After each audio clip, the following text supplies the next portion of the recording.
तो ये जस्ट हमने डिस्कस किया आपका। तो वेव ऑप्टिक्स में आज हम पढ़ेंगे ना different experiment of interference. You will study the different interference experiment. Interference experiment है ना, कि जो डिफरेंट डिफरेंट इंटरफेरेंस के एक्सपेरिमेंट्स हैं वो बेसिकली आपके कैसे होते हैं, है ना। जैसे एक तो आपने इंटरफेरेंस जो बहुत पॉपुलर है वो तो आपने पढ़ ही लिया है ना, कि एक बहुत पॉपुलर जो इंटरफेरेंस का एक्सपेरिमेंट है that is your Young's double slit experiment. तो फर्स्ट एक्सपेरिमेंट जो है वो आपका वाईडीएसई है ना, कि फर्स्ट जो एक्सपेरिमेंट है वो क्या है बेसिकली आपका वाईडीएसई। स्ट्रेटेजी मैं नेक्स्ट वीक ही बताऊंगा आपको मैं, क्योंकि कल तो आप मेरे ख्याल से अब तो नेक्स्ट वीक की क्लास होगी, आज तो इस वीक एक ही क्लास थी, है ना। तो मैं बताऊंगा, तब तक सब डेट सोर्स आ जाएंगी, सब बता के मैं एक चीज बता दूंगा, उसको आप फॉलो करना, है ना, उससे आपको बहुत बेनिफिट होगा। तो नेक्स्ट वीक की क्लास में मैं डिस्कस करूंगा। तो डिफरेंट इंटरफेरेंस एक्सपेरिमेंट में सबसे पहले आ गया वाईडीएसई, जो कि हम डिटेल में पढ़ ही चुके हैं, लेकिन अदर साइंटिस्ट ने भी इसमें थोड़ा सा अपना कंट्रीब्यूशन दिया था, है ना, कि ऐसा नहीं कि भाई सिर्फ वाईडीएसई से ही हमने वेव नेचर प्रूव कर दिया, बल्कि बाकी भी साइंटिस्ट थे, they have also contributed to it, है ना। तो जो सेकंड होता है इसमें इंटरफेरेंस एक्सपेरिमेंट में वाईडीएसई के अलावा, जो कि वाईडीएसई के फॉर्मूले इसमें यूज होते हैं, ये सारे एक्सपेरिमेंट में जो फॉर्मूले यूज होते हैं वो वाईडीएसई के यूज होते हैं, that is known as the Lloyd mirror. Lloyd's mirror, है ना, कि यहाँ पे आपका लॉयड मिरर आपका यूज होता है। नेक्स्ट चीज आपकी आती है, लॉयड मिरर कुछ भी नहीं था, ऐसे ही 4-5 एक्सपेरिमेंट्स हैं, डिफरेंट डिफरेंट साइंटिस्ट ने उसको एक्सप्लेन किया कि भाई सिर्फ हम इसी से नहीं कर सकते हैं, बल्कि और मेथड से भी interference pattern we can obtain, है ना, कि अदर मेथड से भी we can obtain the interference pattern, है ना। तो जैसे लॉयड मिरर में कुछ नहीं था, एक सिंपल सा ऐसे मिरर था, एक सिंपल आपका प्लेन मिरर, और इस तरह से आपकी एक स्क्रीन थी, है ना, और इस प्लेन मिरर के ऊपर एक सोर्स ऑफ लाइट यहाँ पे रख देते हैं, ऊपर ना भी रखो साइड में भी रखो फर्क नहीं पड़ता उससे, कि यहाँ पे कोई सोर्स ऑफ लाइट है ना। ये सोर्स ऑफ लाइट को मैं S1 नाम दे देता हूँ, है ना, कि ये सोर्स ऑफ लाइट क्या है बेसिकली आपका S1 है, और ये आपका प्लेन मिरर है ना। तो इस सेटअप से भी हम देखते हैं ना, स्क्रीन पे इंटरफेरेंस पैटर्न ऑब्टेन होता है, बहुत इंटरेस्टिंग चीज है ये। हायर लेवल की फिजिक्स आपकी क्या होती है, wave optics and modern physics ही तो होती है ना। उसमें पुली उली थोड़ी पढ़ते हैं अब आप, वो तो पुराने जमाने से पढ़ रहे हैं, हेडफुट मशीन वगैरह कि 5 पुली 10 पुली 6 पुली, है ना, मैकेनिक्स जो चीजें हैं। हायर ऑर्डर में वेव ऑप्टिक्स, हीट का वो पोर्शन जो आपने रेडिएशन वाला था, है ना, ये सब चीजें ज्यादा एक्सप्लोर होती हैं, इसी में अभी एक्सप्लोरेशन बचा हुआ है, बाकी अब पुली में क्या कर लेंगे हमेशा। तो सोर्स से आपका जो लाइट होगा ये इस तरह से किसी पॉइंट पे जाके इंसिडेंट होती है, लेकिन आपको पता है एक इसका पार्ट रिफ्लेक्ट होकर भी तो आएगा, है ना, कि यहाँ से एक इसका जो पार्ट होगा वो रिफ्लेक्ट होके भी आएगा ऐसे, है ना, कि it will be reflected also, है ना, कि रिफ्लेक्ट होके भी आएगा। तो एक तो आपका सोर्स से लाइट आपके सीधे आ गई पी पॉइंट पे, और एक आपकी यहाँ पे जाके रिफ्लेक्ट होके वापस आएगी, और दोनों यहाँ पे पी पॉइंट पे क्या हो रहे हैं, सुपर इम्पोज हो रहे हैं। तो अब देखो कोहेरेंट वेव भी तो दोनों होंगी, दोनों वेव कोहेरेंट होगी, क्योंकि अल्टीमेटली सोर्स तो सेम है ना। तो पी पॉइंट पे इंटरफेरेंस पैटर्न ऑब्टेन होगा, भाई मैक्सिमम मिनिमम फॉर्म हो सकता है, तो यहाँ पे भी मैक्सिमम मिनिमम फॉर्म हो जाएंगे, कि पूरी स्क्रीन पे, ये तो मैंने कोई पर्टिकुलर पॉइंट लिया है, इस स्क्रीन पे मैक्सिमम मिनिमम फॉर्म हो जाएंगे। अब अगर कोई आपसे पूछे कि बताओ लॉयड मिरर में जो मैक्सिमम मिनिमम फॉर्म हो रहा है उसकी कंडीशन क्या होगी, तो कंडीशन में थोड़ा सा आप ध्यान रखना कि भाई मैं लिखूंगा ये S1 है, अब मैं पार्ट डिफरेंस निकालूंगा कि भाई दोनों का पार्ट डिफरेंस कितना होगा। तो उसके लिए मैं क्या करूंगा ना, कि जैसे S1P तो मुझे सीधे दिख रहा है, ये पाथ थोड़ा सा लंबा है ना, तो इस पाथ को लिखना पड़ेगा मुझे। तो यहाँ बड़ा सिंपल चीज होता है कि S1 की जो इमेज होती है वो आप नीचे बना लो, यहाँ पे ऐसे S1 की इमेज आपकी कोई S2 बन गई, S1 तो ऑब्जेक्ट है, सोर्स ऑफ लाइट, इसकी इमेज यहाँ बन गई, है ना। थोड़ा सा मैंने गलत बनाया, सोर्स ऑफ लाइट आपकी यहाँ पे इस तरह से बन गई, है ना, कि इसकी इमेज बेसिकली आपकी फॉर्म हो गई, है ना, कि इमेज आपकी फॉर्म हो गई, और इमेज जो फॉर्म हो गई इसको पीछे एक्सप्लोर करके तो होगी। तो यहाँ पे S1 की एक इमेज आपकी S2 बन गई, है ना। तो हम बोलेंगे एक सोर्स तो S1 है, दूसरा सोर्स आपका S2 है, क्योंकि आपको पता है जितनी ये डिस्टेंस होगी, मान लो ये कोई O पॉइंट है, तो जितना आपका S1 से O का डिस्टेंस होगा इतना ही S2 से O का होगा, है ना, कि भाई सिमिलर डिस्टेंस तो है, ये डिस्टेंस तो है ही, प्लस ये डिस्टेंस इसमें ऐड हो जाएगी, तो इक्विवेलेंट है। चाहे आप ये वाला पाथ लो चाहे S2 से पाथ लो, तो हम बोलेंगे एक सोर्स तो सोर्स है और दूसरा सोर्स इसकी वर्चुअल इमेज है। तो जो पार्ट डिफरेंस होगा वो मैं जस्ट ऐसे लिख दूंगा कि भाई पार्ट डिफरेंस जो हो जाएगा वो आपका हो जाएगा S2P, है ना, plus lambda by 2 minus S1P। ये इंपॉर्टेंट चीज है ना, कि S1P तो मुझे समझ में आ गया। अब मैंने बोला कि अब दूसरे का पाथ जो है वो S2P ही है ना, ये पाथ और ये वाला पाथ क्या है, इक्विवेलेंट है। अब ये लैम्डा बाई 2 क्यों आया है, why I have written lambda by 2, क्या इसको एक्सप्लेन कर सकता है कोई? सर डेंसर मीडियम पे हुआ है ना एक्चुअली। हाँ, मिरर हमेशा डेंसर मीडियम होगा। जब भी रिफ्लेक्शन मिरर में होगा तो लैम्डा बाई 2 का पार्ट डिफरेंस इंट्रोड्यूस होगा, है ना, कि भाई lambda by 2 path difference introduce, है ना, कि lambda by 2 path difference is introduced, है ना, ड्यू टू मिरर। कि जब भी मिरर से कोई रे आपकी रिफ्लेक्ट होगी तो लैम्डा बाई 2 का एक पार्ट डिफरेंस आ जाएगा, है ना, कि लैम्डा बाई 2 का क्या हो जाएगा, इसलिए आपका पार्ट डिफरेंस आएगा। तो अल्टीमेटली पार्ट डिफरेंस हम ये लिख सकते हैं कि पार्ट डिफरेंस की जो वैल्यू हो जाएगी वो आपकी हो जाएगी S2P माइनस S1P,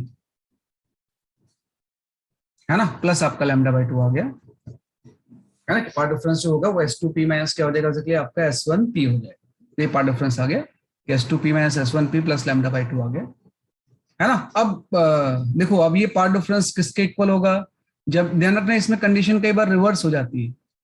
जैसे मैं जब लिखूंगा पार्ट डिफरेंस एन लैम्डा होगा तो मैक्सिमम फॉर्म हो जाएगा।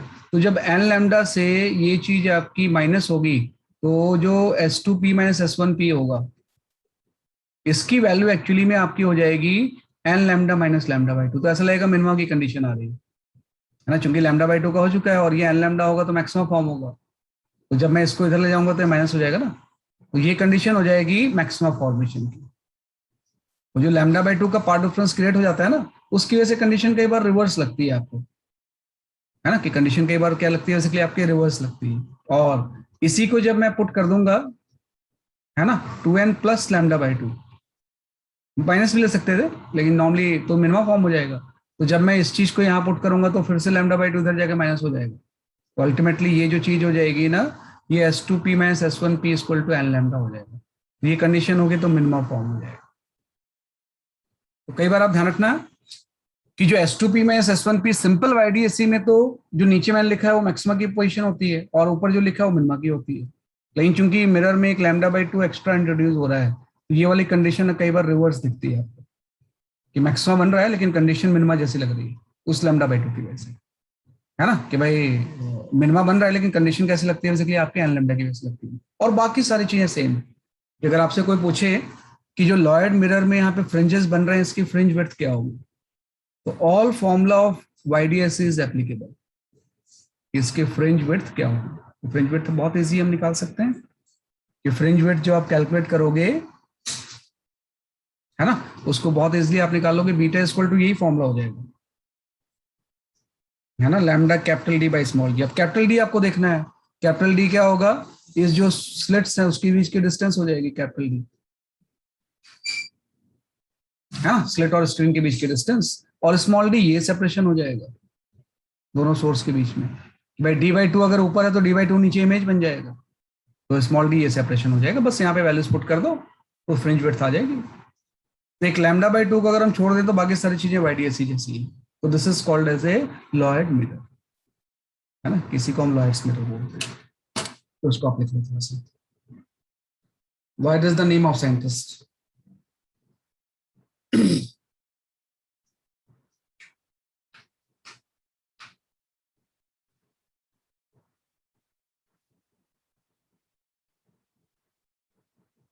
एक्चुअली लास्ट ईयर बैचेस मैंने नहीं पढ़ाए थे, है ना, लास्ट ईयर जो है वो गुंजित सर ही लेते थे, इंजीनियरिंग के बैच उन्होंने लिया था लास्ट ईयर। फिर मैंने मेडिकल बैच लिया था, वो चेंज करते रहते हैं हम लोग कई बार, है ना। लास्ट ईयर जो था वो Gunjit sir has taken the engineering, I have taken the medical batch. इस साल उल्टा है, इस साल मतलब वो भी ले रहे हैं मैं भी ले रहा हूँ इंजीनियरिंग बैच, और मेडिकल बैच बोल लेते हैं, वो चेंज होते रहता है ताकि दोनों से टच थोड़ा सा बना रहता है हमें।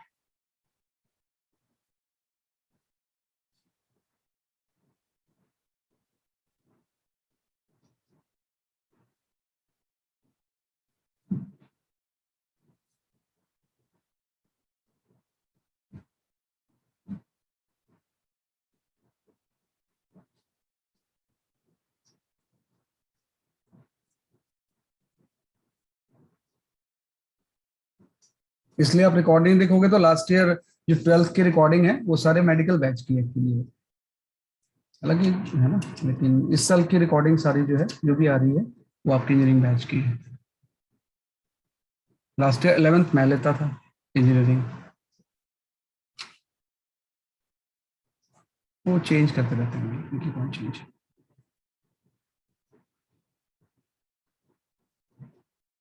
ये आपका गया तो डिफरेंट रेस्टोरेंट में वाईडीएससी आ गया, लॉयड्स मिरर आ गया और ये चीज आ जाएगी, ठीक है ना, तो आपका जैसे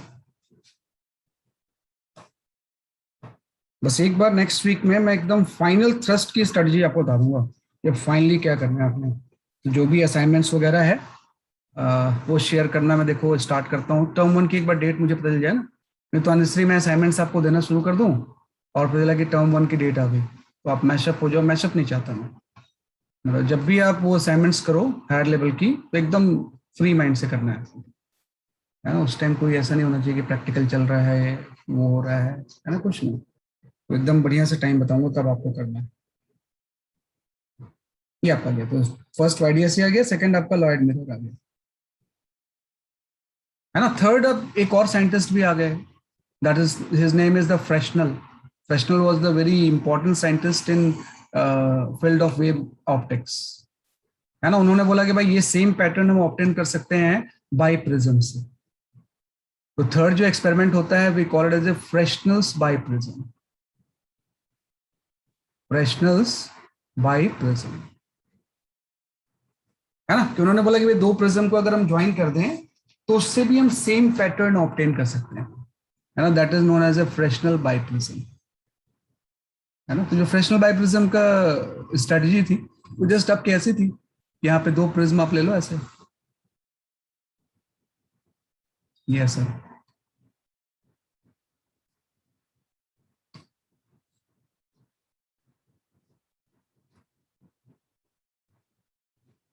ये आपका दो प्रिज्म आ गए, है ना। और इसमें आपका कोई सोर्स ऑफ लाइट है कि इस तरह से आपका कोई सोर्स ऑफ लाइट है, यहाँ पे रख लो आप इस तरह से, और इसके सामने एक स्क्रीन। उसने दो अलग अलग प्रिज्म ले लिए और इसके सामने एक स्क्रीन लिख ली। तो क्या होता है ना कि जब भी प्रिज्म से जब रेज जाती हैं तो वो डेविएट हो जाती है ना, कि डेविएशन प्रोड्यूस होता है। तो जब डेविएशन प्रोड्यूस होगा तो दो प्रिज्म का अलग अलग डेविएशन होगा, तो नॉर्मली दो पार्ट में डिवाइड हो जाएगी लाइट और सुपर इम्पोज होगी स्क्रीन पे, है ना। कि अगर ये स्क्रीन है तो स्क्रीन पे क्या होगी, सुपर इम्पोज होगी। तो इसका डायग्राम थोड़ा सा ठीक से बनाना होता है कि जैसे मैं लोअर प्रिज्म की अगर बात करूं, ये अपर प्रिज्म से पहले बना लेते हैं कि अपर प्रिज्म से आपकी एक लाइट इस तरह से आई, है ना। और अपर प्रिज्म ने इसको क्या किया ना, यहाँ से ही बना लेते हैं, ज्यादा सही रहेगा, सीधे आ गया और इसको डाइवर्ज कर दिया ऐसे, है ना। कि डाइवर्ज करके यहाँ पे चली गई लाइट अपर प्रिज्म से, है ना। ये तो मैंने सिंपल सा आपका एक रे कोई बनाया है, और भी रेज हो सकती है, कोई एक दूसरी रेज आप ऐसे ले लो, है ना। इसको भी ये डेविएट कर देगा, तो इसको जैसे ये डेविएट करेगा तो इसका डेविएशन सपोज आपका इस तरह से होके ये आपका ऐसे चला गया, है ना। तो एक्चुअली में क्या होगा ना, ये सोर्स की अपर प्रिज्म इमेज बना देगा, और वो इमेज आपको प्रिज्म के केस में पता है कि जस्ट इसके ऊपर बनती है ना। कि जस्ट इसके ऊपर एक आपकी इमेज बन जाएगी, इसको पीछे आप ले जाओगे ऐसे, है ना। और यहाँ पे इसकी जस्ट आपकी इमेज बन जाएगी, है ना। कि जस्ट यहाँ पे एक इमेज बन जाएगी और ये इमेज आपकी S1 हो जाएगी। इस जगह पे जस्ट क्या बन गई, बेसिकली आपकी इमेज बन गई। इस तरह से लाइट गई और इधर गई और ये आपकी एक इमेज आपकी S1 बन गई, है ना। ऐसे ही आपका है ना कि सोर्स से लाइट गई तो लोअर प्रिज्म में इमेज बनाएगा ऐसे ही। तो लोअर प्रिज्म को अगर मैं रेड लाइट से शो कर दूं तो जो लोअर प्रिज्म की इमेज बनेगी वो आपकी ऐसे बन जाएगी, है ना। और भी रेस कोई ले लेते हैं रेड लाइट से। अच्छा नहीं, ये तो बेसिकली आपका एक ही कलर का होगा, चलो कोई नहीं, है ना। ये आपका ऐसा है ना कि यहाँ पे आपका इस तरह से आ गया, ये भी आपकी डेविएट हो जाएगी इस तरह से, और ये भी अपनी एक इमेज बना देगा। ऐसे सारे कलर्स बनाएंगे, हमने तो जस्ट एक दो को ही यहाँ पे प्लॉट कर रहे हैं। तो ऐसे बहुत सारे कलर्स बेसिकली आपकी इमेज बनाएंगे, तो ये भी क्या होगा, इसको डेविएट कर देगा, है ना। और इसको मैं पीछे ले जाऊंगा, प्रोसीड करूंगा, तो पीछे इसकी इमेज बन जाएगी आपके ऐसे, है ना, कि इसके जस्ट ऊपर आपकी इसकी इमेज बन जाएगी। ये आपका S2 हो गया। ऑब्वियस बात है ये सारी चीजें सुपर इम्पोज होंगी, तो जब ये सारी चीजें सुपर इम्पोज होंगी तो इस जो रीजन है, मान लो ये रीजन कोई L है, इस L रीजन में फ्रिंज पैटर्न बन जाएगा, है ना, क्योंकि अल्टीमेटली सोर्स तो सेम ही है ना, तो कोहेरेंट होंगे, और यहाँ पे इंटरफेरेंस का फ्रिंज पैटर्न बन जाएगा, है ना। तो वही मैंने बताया कि फॉर्मूला तो इसमें वही यूज करते हैं, सारे फॉर्मूले उसी के यूज होंगे, बस थोड़ा सा चीजें चेंज हो जाएंगी। अब इसमें इंपॉर्टेंट एक चीज आती है कि फ्रैक्शनल बाइप्रिज्म में what is the value of the fringe width, कि भाई फ्रिंज विड्थ कितना होगा, what is the fringe width in fractional biprism. तो फ्रिंज विड्थ हम निकाल सकते हैं। आप देखो कि अगर ये डिस्टेंस अगर मैं कोई ए ले लूं, है ना, और ये डिस्टेंस अगर मैं कोई बी ले लेता हूं, तो फ्रिंज विड्थ का फॉर्मूला तो वही होगा, that is your lambda capital D by small D. तो कैपिटल डी की जगह पे ए प्लस बी आ जाएगा, है ना, कैपिटल डी की जगह पे क्या आ जाएगा, इसलिए आपका ए प्लस आपका बी आ जाएगा। तो कैपिटल डी तो आसान है, आप जस्ट ए प्लस बी लिख लोगे,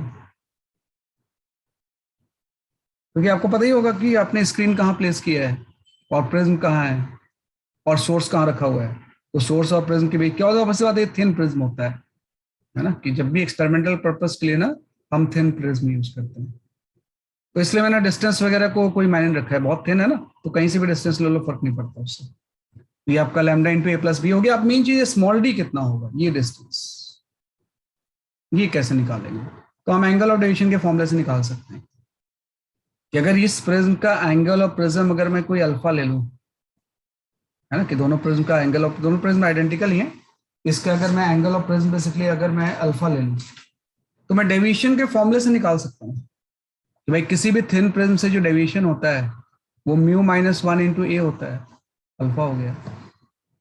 और ये डेविएशन यही तो होगा कि लाइट ऐसे जा रही है और ऐसे डेविएट हो गई डेल्टा से, है ना, कि लाइट का डेविएशन थिन प्रिज्म से तो एंगल ऑफ इंसिडेंस से इंडिपेंडेंट होगा, सबका डेविएशन सेम ही होगा, जितना इसका डेविएशन होगा उतना ही इसका भी डेविएशन होगा। भाई थिन प्रिज्म अगर हम ले लें तो एंगल ऑफ डेविएशन हर जगह पे सेम ही रहता है, तो ये एंगल ऑफ डेविएशन डेल्टा है, तो बस इससे आ गया कि डी की वैल्यू कितनी होगी, क्योंकि अगर ये डेल्टा होगा तो ये वाला एंगल भी डेल्टा हो जाएगा, है ना। और यहां से ये हाइट आपकी डी बाई टू हो जाएगी, ये वाली, है ना, कि ये वाली हाइट कितनी हो जाएगी, इसलिए आपकी डी बाई टू। तो यहां से हम लिख सकते हैं कि जो डेल्टा की वैल्यू होगी ये आपकी D by two divided by A हो जाएगी। तो डेल्टा की वैल्यू जो हो जाएगी वो डी बाई टू ए हो जाएगी, है ना, कि डेल्टा की वैल्यू क्या हो जाएगी, इसलिए आपकी डी बाई टू। यहाँ पे डेल्टा की वैल्यू डी बाई टू आ गई,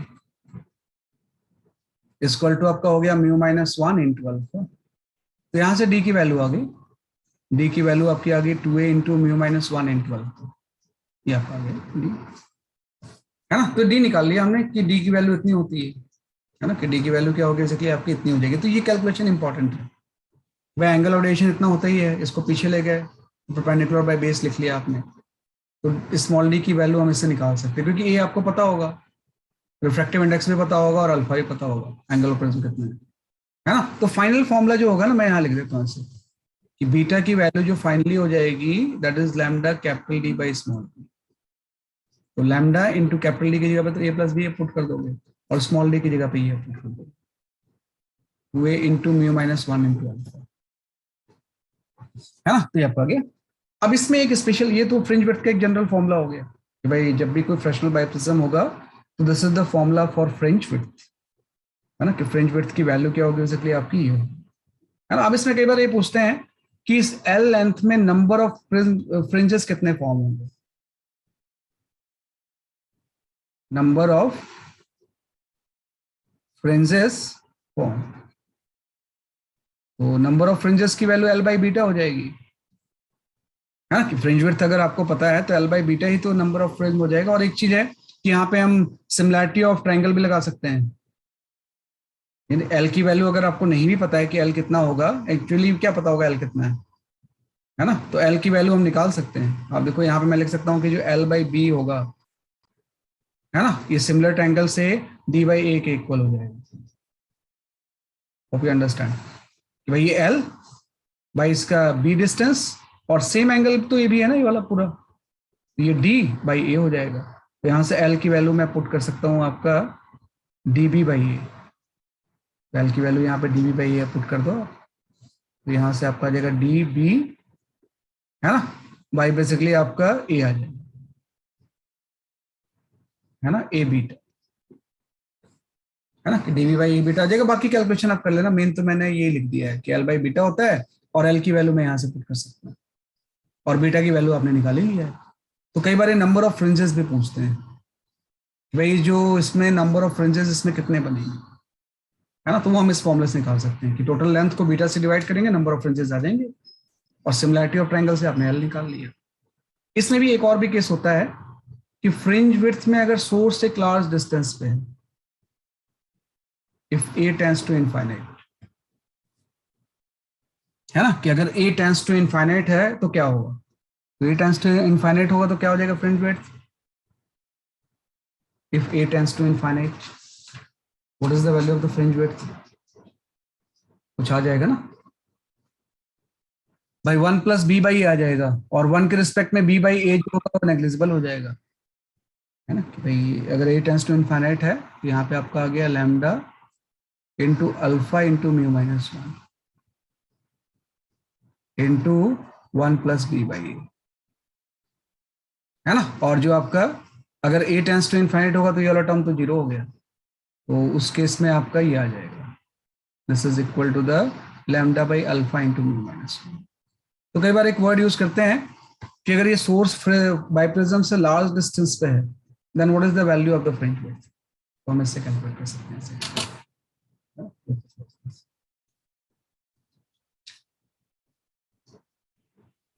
सर 2 रह गया ना नीचे डिनोमिनेटर में? एक 2 रह गया क्या, कहाँ पे 2, अच्छा हाँ एक 2 था यहाँ पे, ये 2, ये भी 2 आ जाएगा।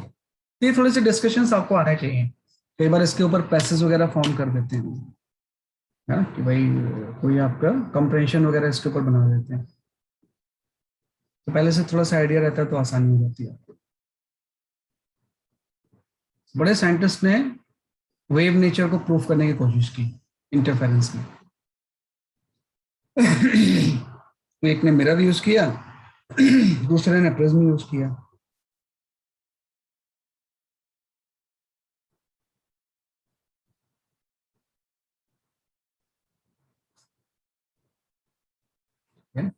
या फिर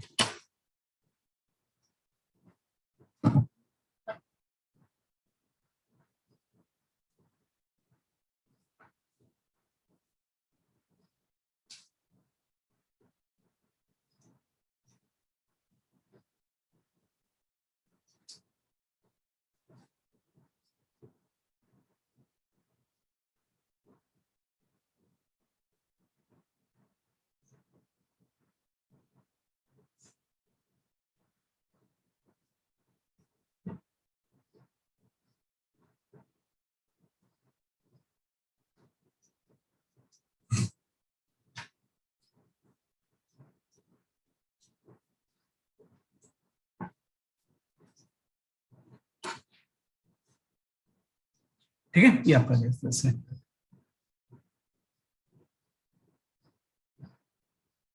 ये फ्रैक्शनल बाइप्रिज्म हो गया आपका, है ना। इसके बाद हम आते हैं नेक्स्ट चीज है आपकी, अब एक लेंस वेस्ट शिफ्ट फिल्म होता है, उसके बाद फिर लेंस यूज करते हैं, है ना, कि ये कोई साइंटिस्ट का नेम नहीं है, बल्कि एक ये भी एक कंसेप्ट है ना, ये एक्सपेरिमेंट है, लेकिन I think no scientist is involve with this, just experimental observation होगा। तो फोर्थ आपका एक्सपेरिमेंट आ जाता है, वी कॉल एज ए वेस्ट shape air film, air film, है ना, कि एक वेस्ट शेप की अगर एयर फिल्म बना लें तो भी इंटरफेरेंस पैटर्न हम ऑब्टेन कर सकते हैं। तो इसका एक्सपेरिमेंटल सेटअप ऐसा होगा, यहाँ पे आपकी एक ग्लास की प्लेट है ना, और इससे एक और ग्लास की प्लेट हम रख देते हैं ऐसे, कि ये आपका इस तरह से एक ग्लास की प्लेट है ना, और इसके ऊपर टच करके एक और ग्लास की प्लेट हम रख देते हैं ऐसे। यार तिरछा नहीं बनता इसमें डायग्राम, और मैं कोई दूसरा टूल यूज नहीं करना चाहता।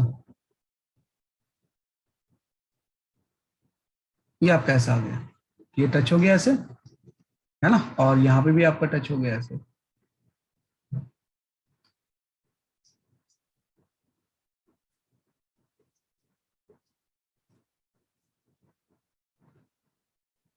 है ना, और बीच में आपका एक सर्किल आ जाएगा,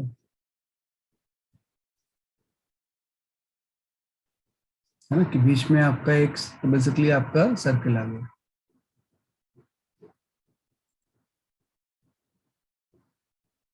यहाँ पे एक वायर रख लेते हैं हम इसमें, तो भाई दो ग्लास की प्लेट थी और इसके बीच में आपने कोई वायर रख दिया, है ना, दिस इज अ वायर, और क्रॉस सेक्शन बना रहे हैं हम इसमें, तो वायर का क्रॉस सेक्शन सर्कुलर ही होगा। बहुत छोटा वायर होता है, आप ध्यान रखना, वायर का मतलब है बहुत थिन होगा, थोड़ा इनलार्ज करके बना रहा हूँ। तो आप देखो बीच में एक एयर फिल्म बन जाएगी ना इसमें, और ये वेस्ट शेप की होगी, ये जो बीच में एयर होगा वो कैसा होगा, बेसिकली आपका वेस्ट शेप का होगा। तो बड़ी सरप्राइजिंग चीज है, जैसे इसके ऊपर मोनोक्रोमेटिक लाइट आएगी ऐसे, तो यहाँ पे इंटरफेरेंस फ्रिंजेस दिखाई देंगे आपको। इस पूरे ऊपर से जब आप इसको देखोगे ना, तो ऐसे बैंड्स दिखाई देंगे आपको। इसको जब आप विजुलाइज करोगे तो इस तरह से बैंड बनते हुए दिखेंगे आपको पूरे प्लेट पे। यहाँ नहीं, मैं यहाँ बनाता हूँ इससे, कि पूरे प्लेट पे ना इस तरह से अगर आप टॉप से व्यू उसका देखोगे, तो टॉप व्यू पे ऐसे बैंड्स बन जाएंगे ऑल्टरनेट, है ना, तो कहीं पे डार्क बनेगा ऐसे, फिर ब्राइट बनेगा, डार्क ब्राइट ऐसे बनता जाएगा। तो इस तरह से पूरी स्ट्रिप्स आपको दिखाई देंगी, है ना। तो ये क्यों दिखाई देती है, ये समझने की कोशिश करते हैं कि भाई ये पूरी चीज क्यों दिखाई दे रही है, कि भाई एक दो ग्लास प्लेट को आपने क्या किया, बीच में एक वायर लगा दिया ताकि यहाँ पे थिन एक एयर की फिल्म बन जाए, बीच में एयर का मीडियम आ गया, तो हम देखते हैं कि alternate bright and dark fringes बनते हैं ऐसे, है ना। तो इसको एक्सप्लेन करने की साइंटिस्ट ने कोशिश की होगी, है ना। तो देखो अब इसमें इसलिए ऐसा होता है क्योंकि जब कोई भी लाइट आपकी इस तरह से आएगी, कि इसमें लाइट आपकी अगर इंसिडेंट हो रही है ऐसे, सपोज मैंने बोला कि यहाँ पे लाइट इंसिडेंट है, तो वही चीज था जो आपने थिन फिल्म इंटरफेरेंस में पढ़ा था, कि लाइट ऐसे आई, कुछ पार्ट इसके एयर के अपर सरफेस से जो होगा वो रिफ्लेक्ट होकर चला जाएगा ऐसे,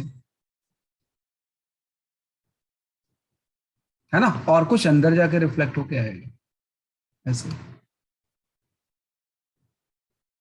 ये हो जाएगा ना भाई, कुछ तो यहां से रिफ्लेक्ट होके चला गया और कुछ नीचे जाके रिफ्लेक्ट होके वापस आ गया, तो एक पार्ट डिफरेंस क्रिएट हो गया ना, और दोनों सोर्स कोहेरेंट हैं, तो ऑब्वियस बात है कि जब इनका सुपरपोजिशन होगा, है ना, कि इसको आई की जो लेंस है, जब ये रेटिना पे इसको सुपर करेगा, तो आपके रेटिना पे या तो मैक्सिमा का सेंसेशन होगा या मिनिमा का होगा, based on the path difference, है ना। तो अगर मैक्सिमा का होगा तो ब्राइट फ्रिंज बन जाएगी, अगर मिनिमा का होगा तो डार्क बन जाएगी, है ना। तो ये कंडीशन फिर लिखनी पड़ेगी मुझे, कि भाई अगर ये थिकनेस अगर टी है यहाँ पे, ये थिकनेस तो वेरिएबल होगी ना, तभी तो अलग अलग होगा, टी वेरिएबल है इसमें, इसमें जो टी है ये वेरिएबल है।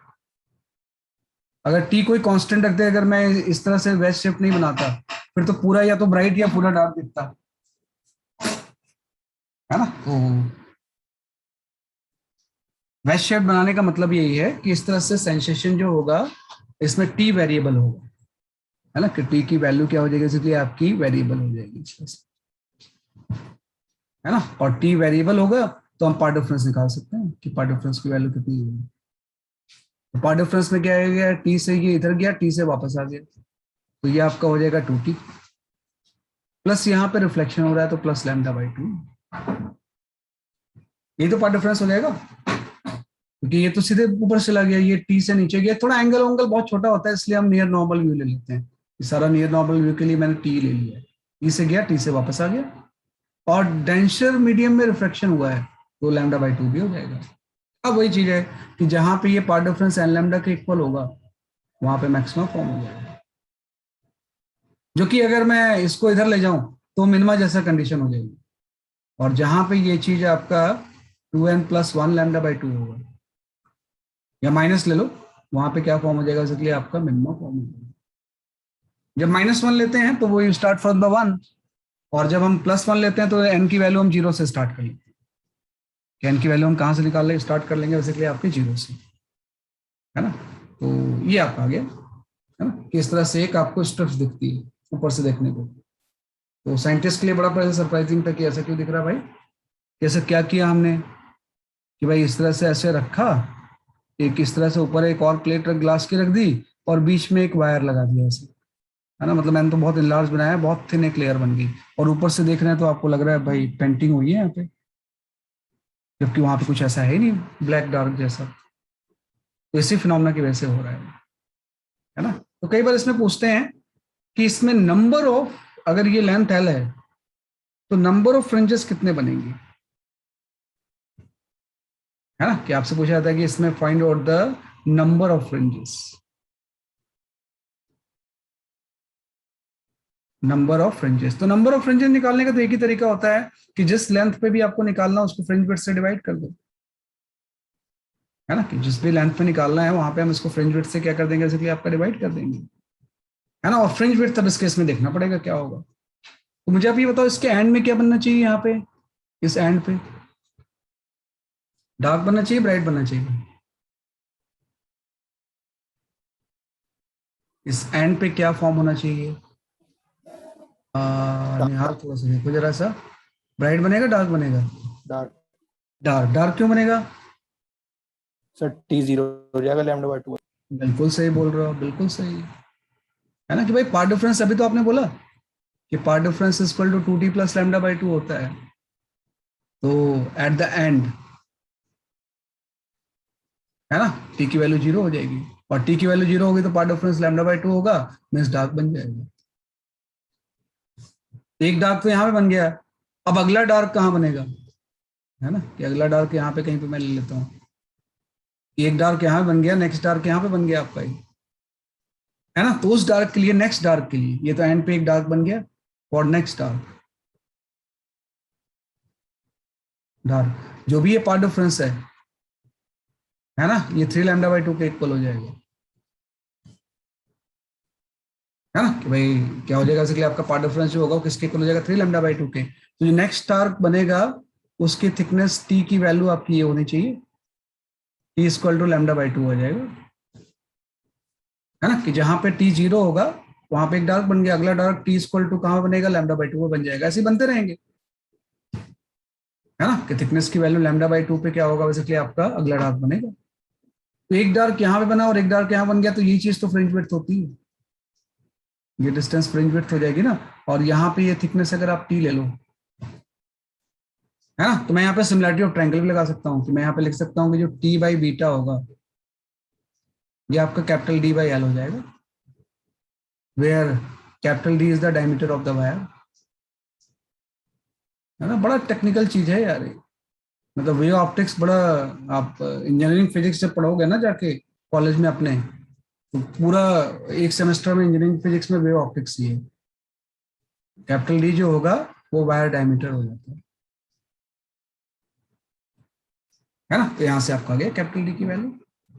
तो यहाँ से जो कैपिटल डी है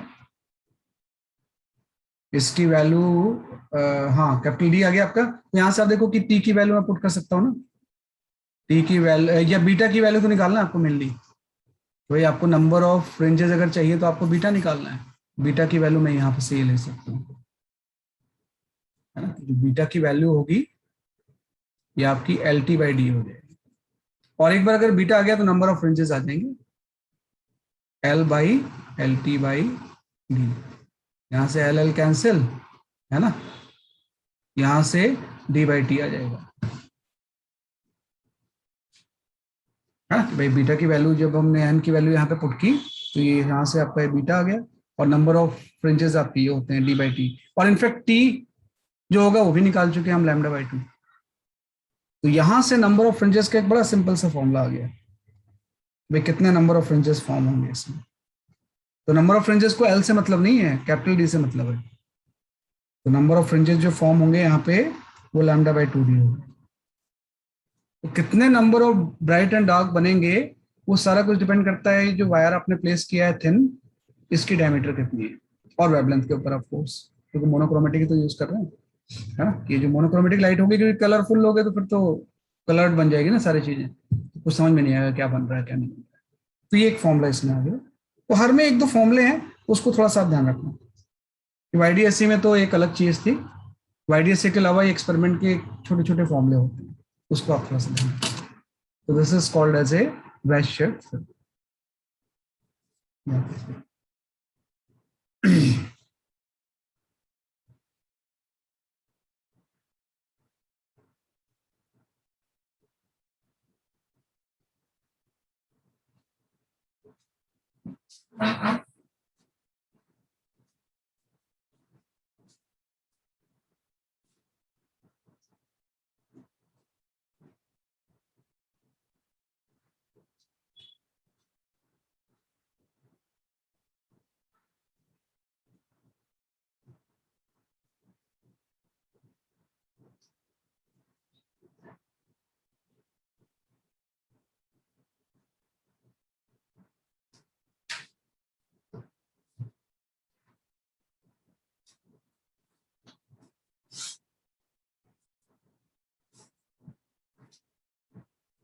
this is called as a air film.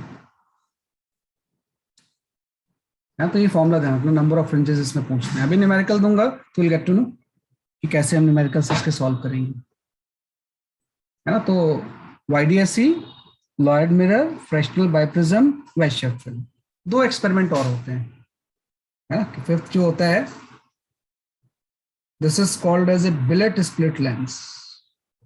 वो एक साइंटिस्ट ने बोला चलो मैं लेंस से बनाता हूं इंटरफेरेंस पैटर्न, है ना। कि जो नेक्स्ट होता है fifth experiment, billets split lens, billets split lens.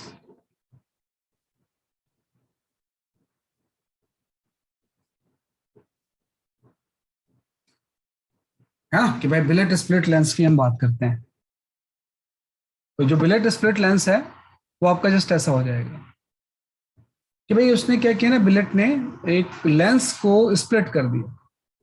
क्या ध्यान, इस तरह से आपका एक लेंस था, तो जब भी कोई लेंस इस तरह से होगा तो इसका प्रिंसिपल एक्सिस एकदम सेंटर से पास करता है। जो प्रिंसिपल एक्सिस है it passes through the exactly इसके सेंटर से पास होगा, ये प्रिंसिपल एक्सिस इसका है। उसने क्या किया ना, ये इसको तीन पार्ट मतलब 20 से इस पोर्शन को कट कर दिया, इतने पोर्शन को। उसने बोला ये पोर्शन लेंस का ए है, ये नीचे वाला पोर्शन बी है और ये वाला पोर्शन सी है ना। सी इज रिमूव्ड,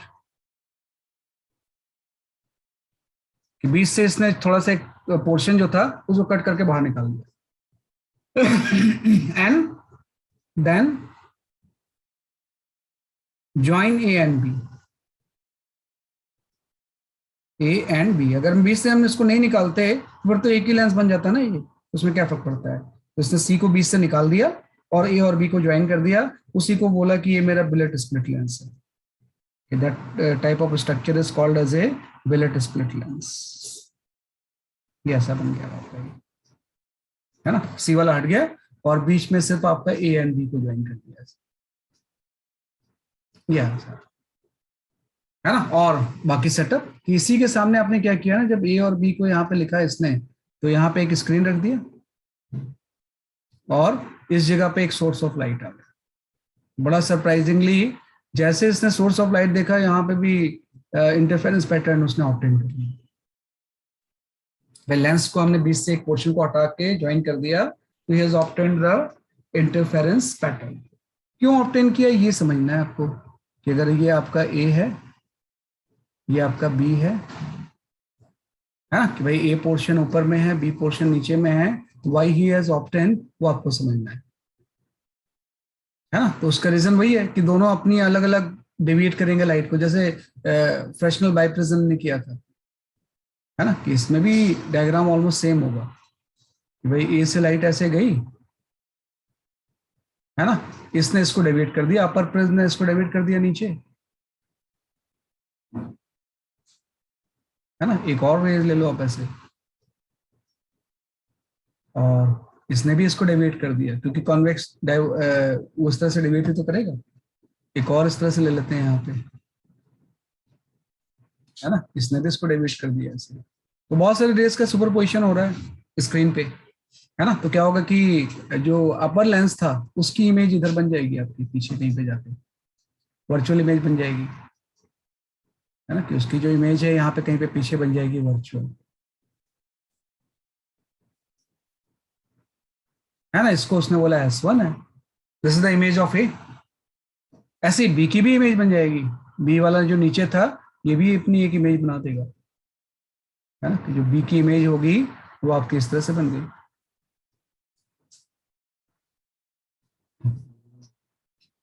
जो बी की इमेज है वो आपकी इस तरह से बन गई आपकी,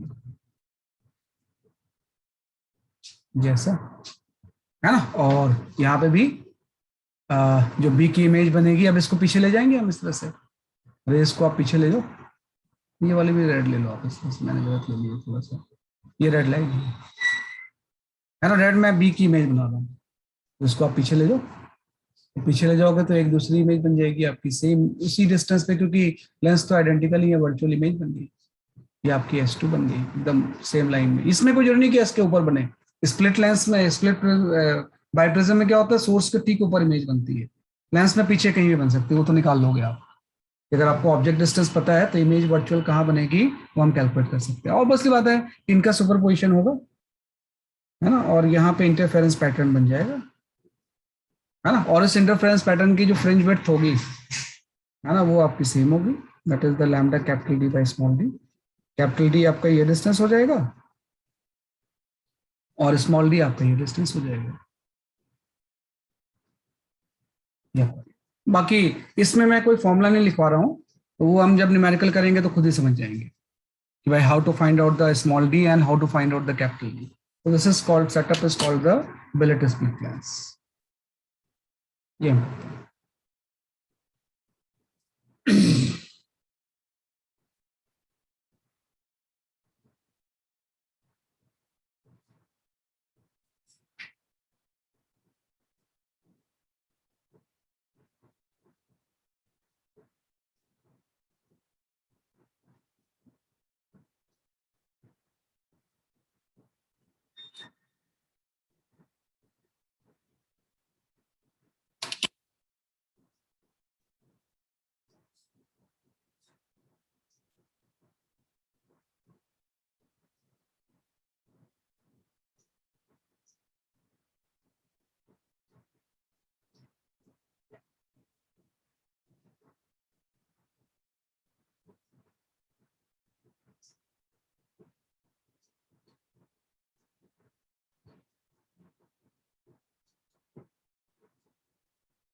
ठीक है ना, ये this is not the Billet split lens, है ना। तो सब साइंटिस्ट ने कोशिश की कि भाई किसी भी तरह से इंटरफेरेंस का वेरीफाई हो सके, और इंटरफेरेंस का पर्पज है कि wave nature of light verify हो सके, है ना, जो कि मैक्सवेल की एम वेव से ही चला आ रहा था, तो इलेक्ट्रोमैग्नेटिक वेव है ना, तो उसको इंटरफेरेंस फिर होना चाहिए जैसे साउंड का होता है। साउंड में तो उतना ज्यादा कुछ नहीं है, उसमें 2-3 ही एक्सपेरिमेंट हैं, क्विंग ट्यूब वगैरह ही है ना, लेकिन इसमें बहुत ज्यादा एक्सपेरिमेंट्स होते हैं, ठीक है ना। क्विंग ट्यूब आप मॉडल में देखोगे तो मिल जाएगा, है ना, किंग ट्यूब ऑफ साउंड। अब देखो सारे साइंटिस्ट ने दे दिया अपना अपना वर्जन, तो कौन बच गया बताओ जरा, भाई किसका नाम आना चाहिए, अब जानते ही हो, नहीं भाई कौन, न्यूटन। ये हाँ न्यूटन, ऑफ कोर्स, न्यूटन को तो हर चीज में टांग लगाने की आदत थी, नहीं तो उसने बोला अरे इतने सारे एक्सपेरिमेंट आ गए, तो मैं भी एक एक्सपेरिमेंट बना के इंटरफेरेंस पैटर्न ऑब्टेन करता हूँ। नहीं भाई, जैसे पूरा हीट एंड थर्मोडायनेमिक्स में उतना ज्यादा न्यूटन्स का कोई कंट्रीब्यूशन है नहीं, लेकिन फिर भी न्यूटन्स लॉ ऑफ कूलिंग है, देखो। नहीं, न्यूटन्स लॉ ऑफ कूलिंग है ना। वैसे ही जो है यहाँ पे भी न्यूटन ने एक चीज, हालांकि पूरे लाइफ टाइम में Newton was not convinced with the wave nature. उसकी तो कॉर्पस्कुलर थ्योरी थी ना, वो वेव को कैसे एक्सेप्ट करता। इतने सारे एविडेंस आने के बावजूद भी he was not convinced with the wave nature of light, है ना। हालांकि उसने एक्सपेरिमेंट भी परफॉर्म कर लिया, उसको आ भी गया, लेकिन वो उसको एक्सप्लेन नहीं कर पाया, क्योंकि एक्सप्लेन तो वो वेव से होता था, and he was not agree with the wave nature in his lifetime, है ना। तो अगर वो एग्री नहीं थे तो ऑब्वियस बात है कि वो नहीं होगा। तो उन्होंने भी एक एक्सपेरिमेंट परफॉर्म किया, that is known as the Newton's ring.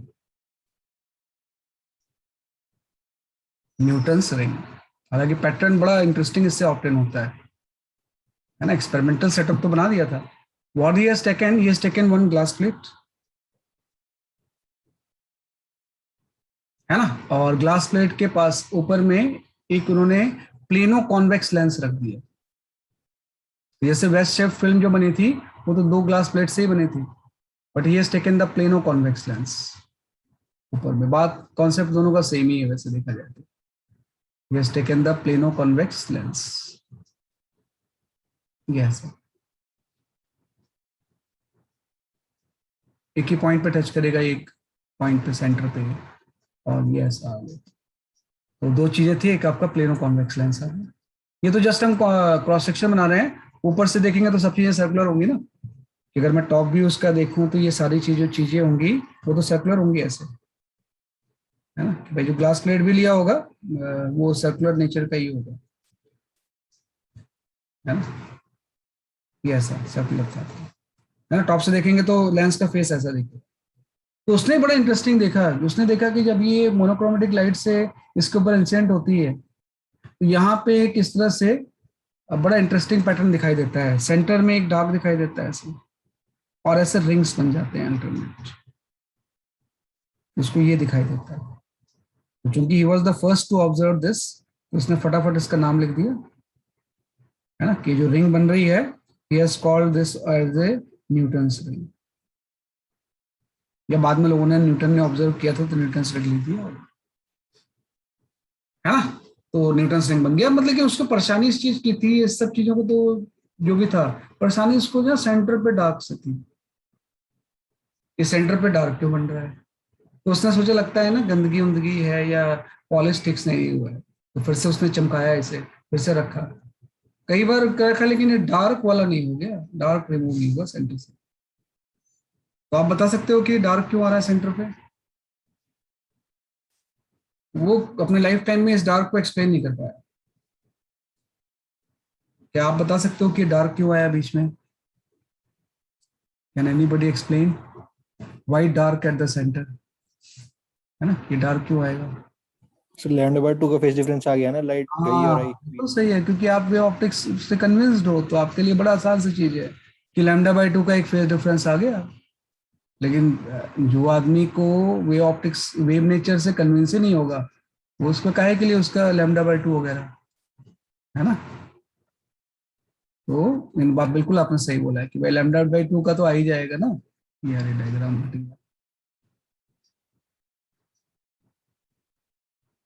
ये ऐसा है ना, कि यहाँ पे एक जो डार्क बन रहा है वो किसी उसकी वजह से नहीं बन रहा है, कि गंदगी वगैरह कैसे नहीं बन रहा है, बल्कि डार्क बनेगा ही बनेगा ऐसे, है ना, कि डार्क फ्रिंज बन जाएगा। इन्होंने सही बोला, λ/2 का पार्ट डिफरेंस आ जाएगा।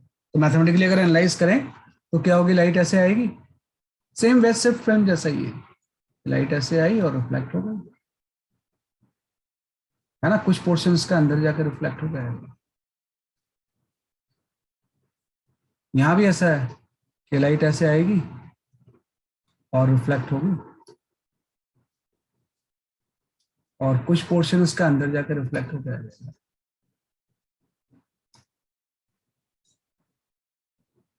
है ना, कि कुछ पोर्शन क्या होगा, इस सरफेस से जाकर रिफ्लेक्ट होकर आ जाएगा।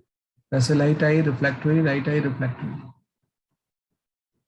है ना, इस तरह से रिफ्लेक्ट होकर आ जाएगा, है ना। तो आपको होता है कि भाई टी वेरिएबल होगा ना, अब पार्ट डिफरेंस जब हम निकालेंगे तो इस टी की वजह से तो होगा, तो इसमें भी जो पार्ट डिफरेंस होगा वो आपका 2t प्लस लैम्डा बाई 2 होगा, है ना। तो जहां पे पार्ट डिफरेंस जो होगा वो एन लैम्डा के इक्वल होगा, वहां मैक्सिमम फॉर्म हो जाएगा। और चूंकि ये सर्कुलर फेस होता है ना, तो जो भी फ्रिंजेस बनेंगे वो सर्कुलर बन जाएंगे, और जहां पे 2n-1 लैम्डा बाई 2 के इक्वल होगा ये पूरा, वहां पे मिनिमम फॉर्म हो जाएगा, है ना। तो वही बात है, तो आपके लिए अब सरप्राइजिंग नहीं है, जहां पे t इक्वल टू 0 होगा सेंटर पे, वहां पे पार्ट डिफरेंस लैम्डा बाई 2 होगा, तो मिनिमा ही बनना चाहिए, है ना। तो न्यूटन ने बड़ी कोशिश की पॉलिश वॉलिश करके कि डार्क हट जाए, लेकिन डार्क हटा नहीं, और यंग्स ने 1 मिनट में इसको हटा दिया, बोले मैं इस डार्क को ब्राइट बना सकता हूँ, है ना। यंग्स ने बोला क्योंकि भाई मैं तो यंग वे ऑप्टिक्स का चैंपियन हूँ, तो मैं इसको डार्क को ब्राइट बना सकता हूँ। उसने क्या किया कि सिंपल से मतलब यहाँ पे थोड़ा सा एक फेरबदल कर दिया, ये प्लेट ऐसी है ना, और इसके ऊपर आपकी एक इस तरह से, है ना, एक प्लेनो कॉन्वेक्स लेंस रख दिया,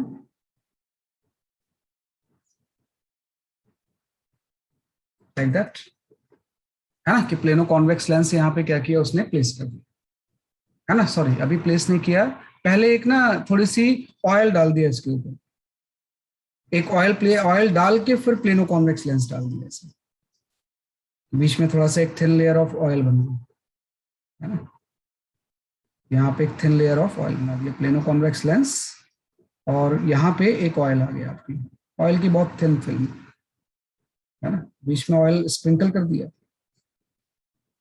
है ना। और इसने क्या किया कि भाई जो ये ऑयल था इसकी जो रिफ्रैक्टिव इंडेक्स ले ली उसने, इसने दो अलग अलग ले लिया, कि अगर ये क्राउन ग्लास है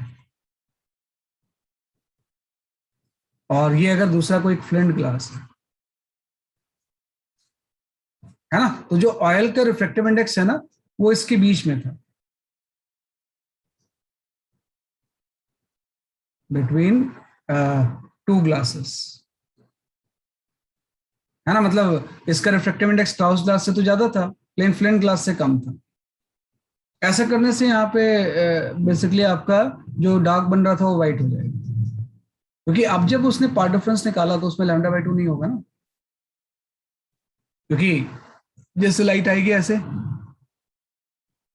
तो ये तो आपकी रिफ्लेक्ट होकर ऐसे चली गई, है ना, कि भाई जो लाइट आई इसमें रिफ्लेक्ट होकर ऐसे चली गई, तो ऑब्वियस बात है ये भी डेंसर बाउंड्री हो गई यहाँ वाली, और अंदर जाके जब रिफ्लेक्ट होकर आ रहा वो भी डेंसर बाउंड्री हो गई। तो अगर दोनों बाउंड्री डेंसर हो गई, क्योंकि मैंने बोला कि भाई ऑयल की रिफ्लेक्टिव इंडेक्स इस क्राउन ग्लास से ज्यादा है, ये भी डेंसर हो गया, और जब अंदर जाके रिफ्लेक्ट होकर आ गया तो वो भी डेंसर हो गया, तो लैम्डा बाई टू तो कैंसिल हो गया ना, तो इसके से पार्ट डिफरेंस 2t हो गया, तो जहां पे t 0 होगा पार्ट डिफरेंस 0 हो गया, और पार्ट डिफरेंस 0 होगा तो मैक्सिमम फॉर्म हो जाएगा, तो मतलब ये जो बीच में डार्क बनना था वो व्हाइट में कन्वर्ट हो गया, है ना। तो ये आपका आ गया, है ना। तो ये आपका होता है Young's modification, this is called as a Young's modification, ये आपका है ना। तो ये हम इस तरह से कर सकते हैं, ये आपका हो गया यंग्स मॉडिफिकेशन, है ना, ये आपका इस तरह से, है ना। आप कई बार ये थोड़ा सा टी भी हम निकाल लेते हैं कि टी होगा कितना, है ना, कि टी को दूसरे टर्म्स में निकाल लेते हैं, वैसे तो सही है सारी चीजें ये, कि भाई ये कंडीशन होगी तो मैक्सिमम मिनिमम फॉर्म होगा, तो टी भी हम निकाल सकते हैं ना, थोड़ा सा अगर ज्योमेट्री यूज, तो आपने बोला भाई ये प्लेनो कॉन्वेक्स लेंस है, तो इसकी कुछ रेडियस होगी, ये पूरा आपका आर हो गया, है ना, कि भाई इसकी कुछ ना कुछ रेडियस होगी, इसका सेंटर है, राइट। तो अब इस बात है कि अगर मैं यहाँ पे ये चीज ले लूं लाइक दैट, कि ये थिकनेस अगर यहाँ पे टी है ना, कि ये थिकनेस अगर यहाँ पे बेसिकली आपकी टी है किसी जगह पे, है ना, तो अब इस बात है ये जो डिस्टेंस होगी ये भी टी हो जाएगी, है ना। तो ये बीच वाली जो चीज होगी ये वाली डिस्टेंस ये आर माइनस टी हो जाएगी, और ये आर है ना, कि पूरा हमने रेडियस आर ले लिया, है ना। और ये अगर थिकनेस टी है तो ये डिस्टेंस बीच वाली जो होगी आर माइनस टी हो जाएगी, है ना। ये क्या हो जाएगा, इसलिए आपका आर माइनस टी हो जाएगा। और ये कोई डिस्टेंस इसने स्मॉलर ले लिया कि भाई जहां पे हम ये थिकनेस डिस्टेंस ले रहे हैं वो स्मॉल आ रहा है, तो तीनों को फिर पाइथागोरस से रिलेट कर देते हैं। तो हम यहाँ पे लिख सकते हैं बेसिकली आपका आर स्क्वायर इक्वल टू आपका हो जाएगा आर माइनस टी का square plus small r square. वही जो न्यूटन्स, इसमें स्मॉलर जो होगा ना, this is the radius of the Newton's ring, radius of Newton's ring. ये न्यूटन रिंग बन रहा है, उनकी रेडियस क्या होगी, तो आपने ऐसे ले लिया, है ना। और ये चीज प्लेस कर दी। इसी को थोड़ा सा सिंप्लीफाई करोगे क्योंकि टी तो बहुत छोटा होगा ना, तो इसी को सिंप्लीफाई करोगे तो टी की वैल्यू आ जाएगी। टी की वैल्यू आपकी आ जाएगी r square by two into small r. ये रिलेशन भी आप इसमें ध्यान रखना, है ना, कि जो टी की वैल्यू होगी, सॉरी ये गलत लिख दिया मैंने थोड़ा सा, ये टी की जो वैल्यू होगी वो आपकी small r square by two r हो जाएगा। है ना। तो क्या है कि जब आप कंडीशन, जैसे कोई आपकी ब्राइट फ्रिंज बन गई, तो ब्राइट फ्रिंज की कंडीशन बना के आपको थिकनेस टी तो आ ही जाएगी। लेकिन अगर वो बोल रहा है कि उस फिफ्थ ब्राइट फ्रिंज की रेडियस क्या होगी, तो हम इस पर यहाँ से यूज कर लेंगे। अगर आपको थिकनेस पता है तो नॉर्मली हम रेडियस ऑफ द रिंग निकाल सकते हैं, है ना? तो थोड़ा सा ज्योमेट्री यूज करेंगे। This is the 6 experiments of interference.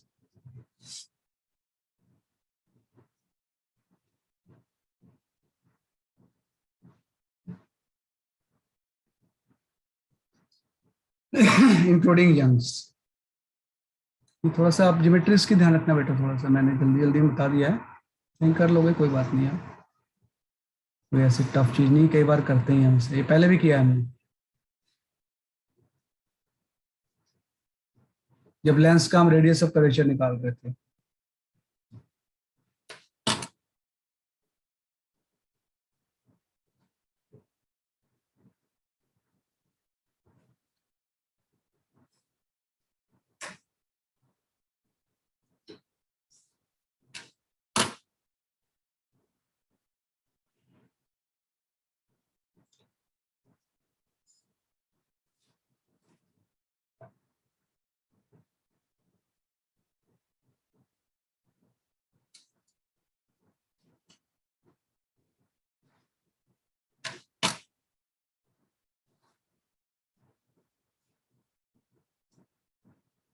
ठीक है, तो ये आपके 6 एक्सपेरिमेंट्स है ना, कि 6 एक्सपेरिमेंट्स के ऊपर न्यूमेरिकल्स आपके आएंगे। बहुत कहीं ऐसे मेंशन नहीं कि एक्सपेरिमेंट हैं, लेकिन फिर भी पूछ लेते हैं कई बार। इंटरफेरेंस तो है ना, तो इंटरफेरेंस के एक्सपेरिमेंट तो पूछ ही सकते हैं वो। सिलेबस में ऐसा कुछ मेंशन नहीं करते हैं, लेकिन पूछ लेते हैं कई बार। इस पर आ चुका है पहले भी ना, वेस्ट फिल्म, ये सारी चीजें। या तो एक आध न्यूमेरिकल देता हूँ, just try to solve it based on these experiments.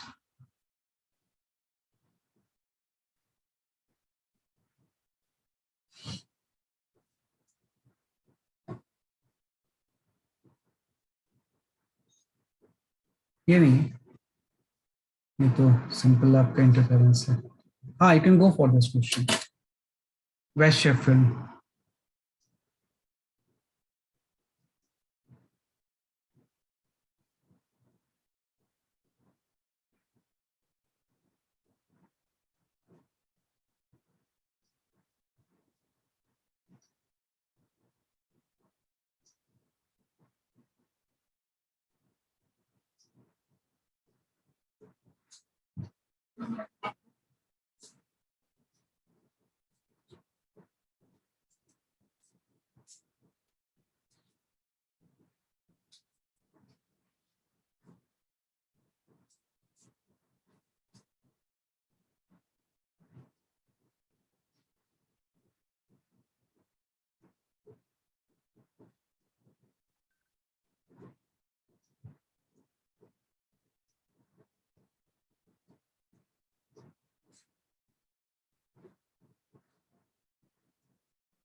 हाँ, लक्ष्य ये तो नहीं आ रहा है यार, थोड़ा सा ठीक से करो।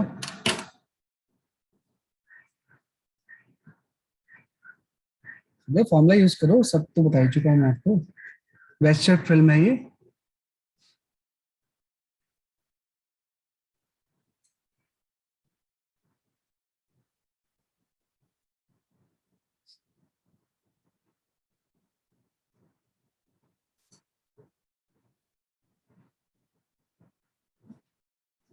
अच्छा, मुझे लगता है कुछ फॉर्मूला में मिस्टेक्स तो नहीं बता दिया था मैंने कैलकुलेशन में, थोड़ा सा देखता हूँ जरा सा मैं। एक मिनट लेक्चर में देख लेते हैं। इतना टाइम नहीं लगना चाहिए आपको, कई बार हो जाता है।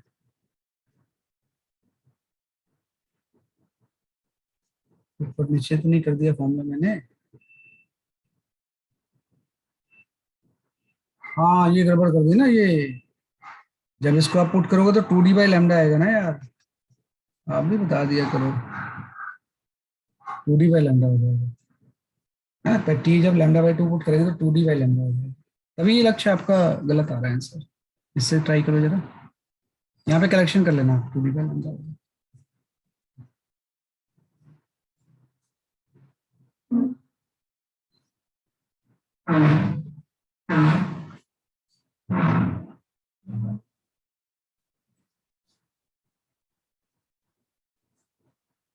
ओए होए कार्तिक, कुछ ज्यादा नहीं आ रहा यार।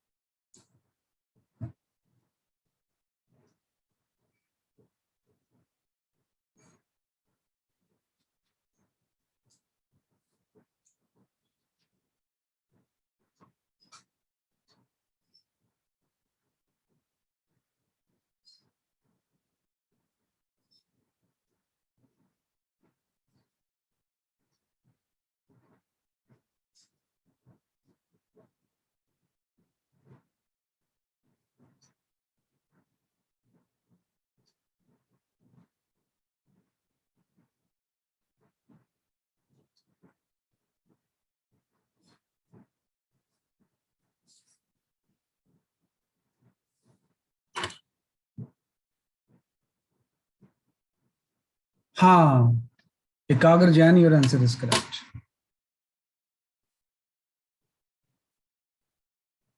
सही निकाला आपने, एकदम सही निकाला।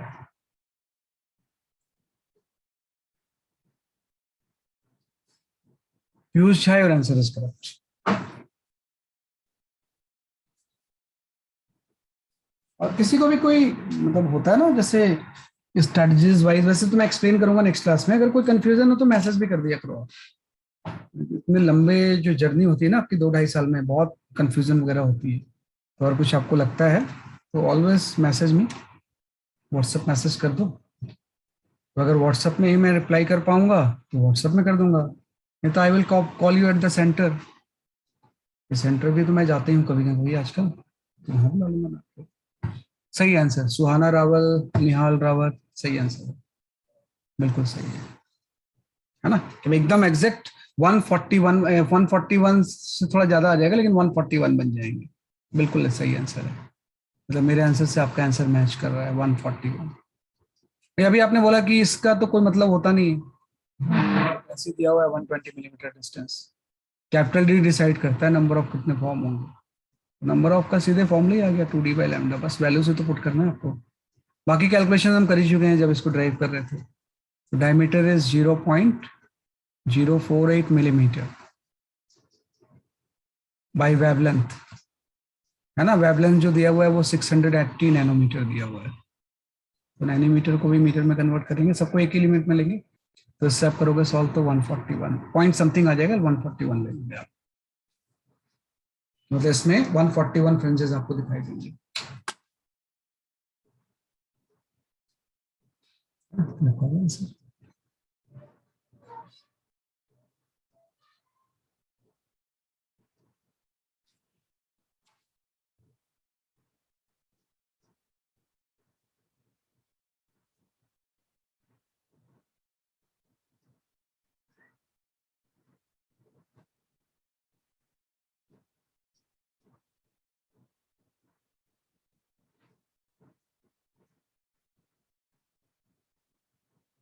हाँ ये कर लो जरा सी।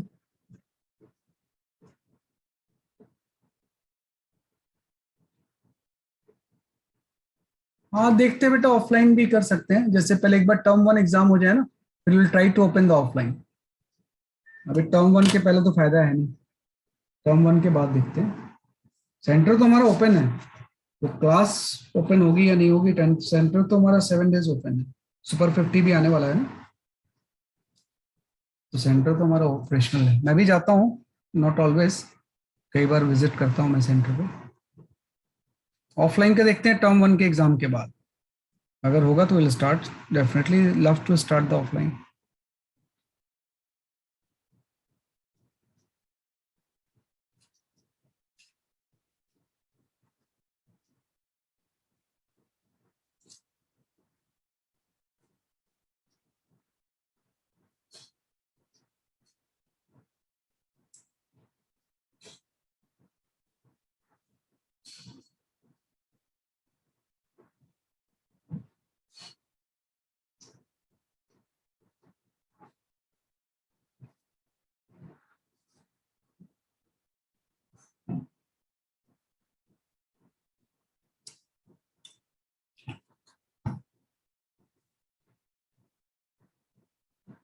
अच्छा लास्ट क्वेश्चन शो करता हूँ अभी, वेट फॉर मोमेंट। यही तो था आपका last question.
Radius of curvature Newton's में बहुत बड़ा होता है।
ओके पीयूष मैं चेक करता हूँ आपका क्वेश्चन आंसर चेक करता हूँ।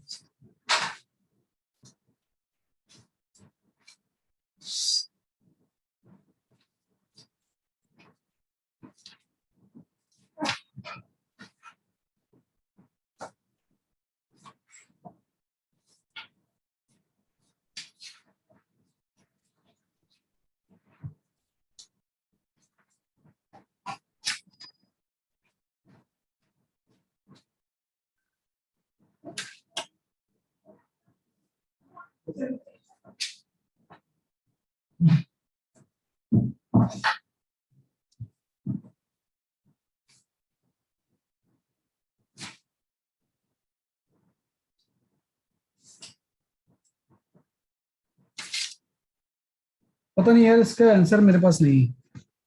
I don't have answer. आप सही आंसर बताना। दो लोगों के आंसर आए हैं लेकिन वो मैच नहीं कर रहे हैं। चलो कोई नहीं, मैं कैलकुलेशन एक्सप्लेन कर देता हूँ, बाद में आंसर आ जाएगा, बता देना। कैलकुलेशन एकदम सिंपल सी चीज है। फिफ्थ ब्राइट फ्रिंज, तो इसमें पार्ट डिफरेंस यही तो होता है। फिफ्थ ब्राइट फ्रिंज का मतलब this should be equal to the 5 lambda. तो यहाँ से टी की वैल्यू आ जाएगी ना, तो टी इक्वल टू आपका 5 लैम्डा माइनस लैम्डा बाई 2 आ जाएगा, है ना। मतलब ये आपका 9 लैम्डा बाई 2 आ जाएगा। मतलब t should be equal to the 9 lambda by 4। तो पार्ट डिफरेंस इतना होता है, फिफ्थ के लिए 5 लैम्डा के इक्वल होना चाहिए, तो 9 लैम्डा बाई 4 आ गया। और अभी आपने पढ़ा कि टी पता है तो we can find out the R, क्योंकि T equal to smaller square by cap 2r होता है ना। तो इसकी वैल्यूज पुट कर दो भाई। वेवलेंथ आपको दिया ही हुआ है, कैपिटल आर भी दिया हुआ है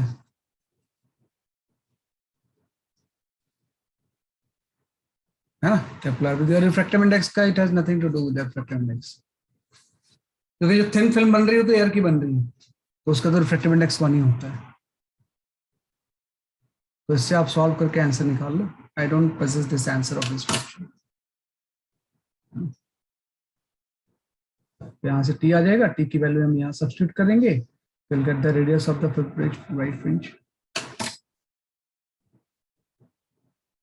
है ना, यहाँ पर आएगा। ठीक है, तो उसका बताना आंसर मेरे को क्या आ रहा है आपका कैलकुलेट करके, तो है ना। दैट्स ऑल फॉर टुडे, है ना। नेक्स्ट क्लास भी देखता हूँ मैं अभी, कि सैटरडे की क्लास में तो वेव ऑप्टिक्स को थोड़ा सा रिव्यू कर लूंगा मैं आपका एक बार, कॉन्सेप्ट मैपिंग रिव्यू करके इसी को थोड़ा सा स्ट्रॉन्ग करेंगे। मेरे ख्याल से 2.6 millimetre is the correct answer. लक्ष्य निहाल बिल्कुल सही है आपका, है ना। लक्ष्य निहाल योर आंसर इज करेक्ट। नहीं, वो यूज नहीं कर सकते यहाँ पे। μ-1 तो सिर्फ तो वो एक पर्टिकुलर केस में होता है खाली, जो YDSC में हम कोई फिल्म लगाते हैं उसमें ये चीज यूज होती है जो आप बोल रहे हो।